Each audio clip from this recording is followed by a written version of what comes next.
সজনে পাতার পুষ্টিগুণের কথা তো আমরা সবাই জানি, কিন্তু তেতো বা পানসে স্বাদের কারণে অনেকেই এটি খেতে চায় না।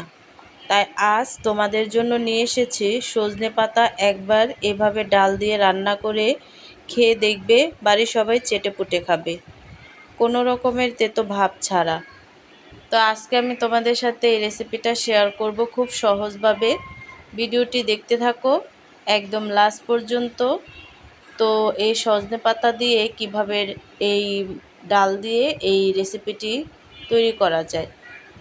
তো হাই গাইস, আসসালামু আলাইকুম, welcome back to my channel. কেমন আছো তোমরা সবাই? আশা করছি ভালো আছো। আল্লাহর রহমতে আমি অনেক ভালো আছি। তো গাইস, সজনে পাতা রান্না করার জন্য এখানে আমি নিয়ে নিছি মসুরির ডাল। তোমরা যদি চাও তাহলে কিন্তু অন্য কোনো ডালের সাথেও এই সজনে পাতার রেসিপি তৈরি করতে পারো।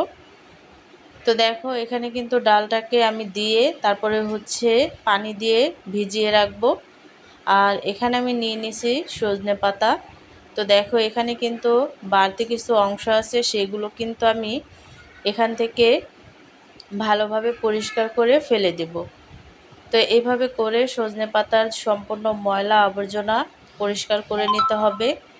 তারপর এই পাতাগুলোকে ভালোভাবে পরিষ্কার করে আমি কিন্তু প্রচুর পরিমাণের পানি দিয়ে তারপরে এই পাতাটাকে ভিজিয়ে ধুয়ে নিতে হবে। তো ভিডিওটি ফার্স্ট থেকে লাস্ট পর্যন্ত দেখতে থাকো, আশা করছি ভালো লাগবে। আর ভালো লাগলে প্লিজ একটি লাইক আর একটি সাবস্ক্রাইব করে পাশে থাকবে।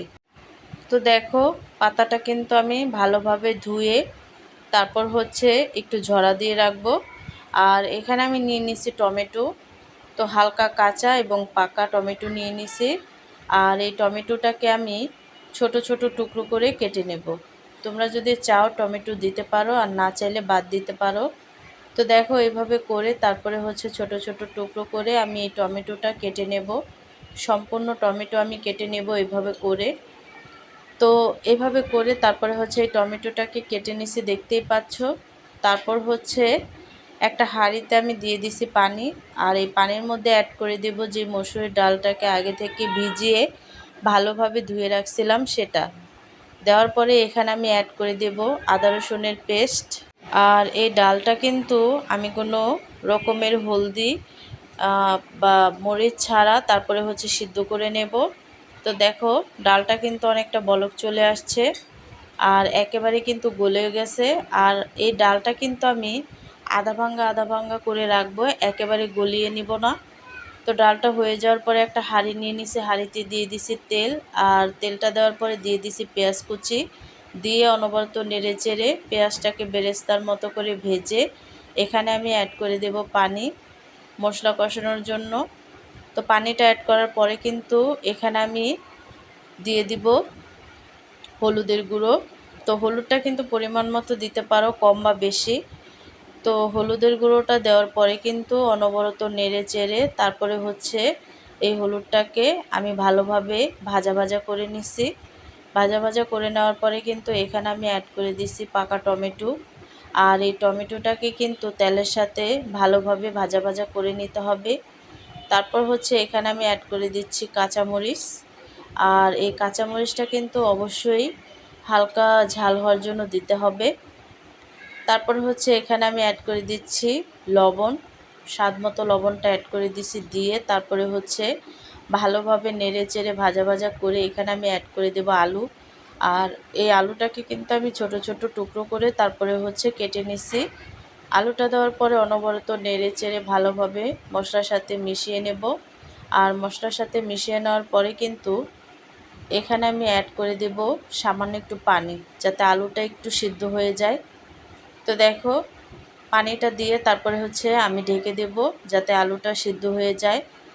তো আলুটা যখন নাকি বলক চলে আসবে তখন কিন্তু ঢাকনাটা খুলে তারপরে একটু নেড়ে চেড়ে দেব। আর আলু সিদ্ধ হতে তো তেমন একটা সময় লাগে না। তো এভাবে করে অনবরত নেড়ে চেড়ে আমি আলুটাকে একটু সিদ্ধ করে নিয়ে এখানে আমি অ্যাড করে দেব সজনে পাতা। আর এখানে পাতাটা কিন্তু আগে থেকেই ধুয়ে আমি ঝরা দিয়ে রাখছিলাম। আর এই পাতাটাকে আমি সামান্য একটু আলুর সাথে একটু কষিয়ে নেব, দেখতেই পাচ্ছ। তো একটু নাড়াচাড়া দিলেই কিন্তু কিছুক্ষণ পরে দেখবে শাকটা একেবারেই কিন্তু মজে গেছে। আর নাড়াচাড়া দিয়ে তারপরে হচ্ছে তোমরা এই শাকটাকে অনবরত নাড়াচাড়া দিয়ে তারপরে হচ্ছে ঢেকে দিতে পারো, আবার চাইলে ঢেকে নাও দিতে পারো। সজনে পাতা কিন্তু ডালের সাথে দিয়ে অনেকক্ষণ ধরে ফোটানো যায় না। ডাল, আলু আর টমেটো পুরোপুরি সেদ্ধ হয়ে মাখা মাখা হয়ে যাওয়ার পর একদম শেষে নামানো 3 বা 4 মিনিট আগে পাতাগুলো দেবে। আর পাতা দেওয়ার পর কড়াই কিন্তু ঢাকনা দিয়ে ঢাকা যাবে না। ঢাকনা ছাড়া রান্না করলে পাতার সবুজ সুন্দর রং একদম অটুট থাকবে এবং পুষ্টিগুণ পুরোপুরি বজায় থাকবে। তোমরা যদি চাও তাহলে কিন্তু ঢাকনা ছাড়া এই ডালটাকে রান্না করতে পারো। তারপর হচ্ছে আমি কিন্তু এখানে সব কিছুর সাথে এই সজনে পাতাটাকে মিশিয়ে এখানে আমি পরিমাণ মতো পানি অ্যাড করে দিছি। আর দিয়ে একটু আমি ঢেকে দেব। আর ঢেকে দেওয়ার পরে দেখো আমি কিন্তু এই ডালটা বলক চলে আসার পরে একটু ঢাকনা খুলে তারপরে হচ্ছে একটু নাড়াচাড়া দিয়ে নেব। তো দেখো ডালটা কিন্তু অনেকটাই ঘন হয়ে গেছে। আর এই পর্যায়ে এসে এখানে আমি ডালটাকে বাগার দিব। তার জন্য কিন্তু একটা কড়াইতে আমি দিয়ে দিছি তেল আর হচ্ছে 2টা শুকনো মরিচ। আর শুকনো মরিচটাকে ভেজে তারপরে হচ্ছে এখানে আমি অ্যাড করে দেব রসুন কুচি। আর রসুন কুচিটা দেওয়ার পরে কিন্তু নেড়েচেড়ে হালকা করে ভেজে নেব। আর ভেজে নেওয়ার পরে কিন্তু এখানে আমি অ্যাড করে দেব পেঁয়াজ কুচি। আর পেঁয়াজটাকে কিন্তু আমি বেরেস্তার মতো করে লাল করে ভেজে নেব। তো দেখো লাল করে ভেজে নেওয়ার পরে সরাসরি ঢেলে দেব ডালের মধ্যে। তো দেখো ডালের মধ্যে দেওয়ার পরে কিন্তু একটু নেড়েচেড়ে তারপরে হচ্ছে আমি ডালটাকে আরেকটু জাল করে নেব। আর জাল করে নেওয়ার পরে দেখবে এই সজনে ডালটা কিন্তু একেবারে পারফেক্টলি রেডি। আর লাস্ট সময়তে আমি এখানে অ্যাড করে দিচ্ছি ঘি। আর ঘিটা যদি তোমরা না দিতে চাও তাহলে কিন্তু বাদ দিতে পারো, তবে ঘিটা দিলে কিন্তু খেতে দুর্দান্ত লাগে এবং ফ্লেভারটাও কিন্তু অসাধারণ আসে। তো দেখো আমি কিন্তু নেড়েচেড়ে তারপরে হচ্ছে ডালটাকে কাছ থেকে দেখাচ্ছি যে কেমন হয়েছে দেখো। তো এইভাবে করে কিন্তু তোমরা এই সজনে ডালটাকে রান্না করে নিতে পারো। তারপর হচ্ছে একটু পরিবেশন করে নিচ্ছি। তৈরি হয়ে গেল আমাদের অসাধারণ স্বাদের সজনে পাতা আর মসুরির ডালের পুষ্টিকর রেসিপি। এই তীব্র গরমে মুখে রুচি ফেরাতে আজই ঘরে ট্রাই করে দেখো।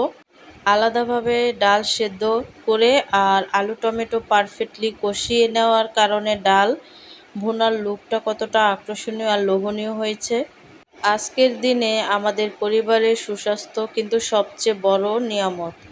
সজনে পাতা হলো প্রকৃতির এক জাদুকরী ওষুধ, কিন্তু আমাদের অবহেলার কারণে পুষ্টিকর খাবারগুলো অনেক সময় ডাইনিং টেবিলে আসে না। অথচ ঘরের রাঁধুনি যদি একটু মেধা আর মনের সবটুকু মাধুরী মিশিয়ে এমন সাধারণ শাককেও ডাল টমেটো দিয়ে অসাধারণ করে তোলে, তবে পরিবারের ছোট বড় সবাই কিন্তু ভালোবেসে তৃপ্তি করে খাবে। পরিবারের সবার সুস্বাস্থ্যর দায়িত্ব তো আমাদের ঘরের রান্নাঘরের ওপর নির্ভর করে। আজকের এই স্পেশাল রেসিপিটি তোমাদের কেমন লাগলো কমেন্ট করে জানাতে একদম ভুলবে না। ভিডিওটি ভালো লাগলে একটি লাইক দেবে এবং আমার চ্যানেলে নতুন হয়ে থাকলে চ্যানেলটিকে সাবস্ক্রাইব করে আমার পাশেই থাকবে। তো আজকের রেসিপিটা কেমন লাগছে অবশ্যই কিন্তু কমেন্টে জানাবে। তো অন্য কোনো রেসিপি নিয়ে তোমাদের মাঝে আবার চলে আসব। আজকে এই পর্যন্তই। সবাই সুস্থ থাকবে, ভালো থাকবে। আল্লাহ হাফেজ।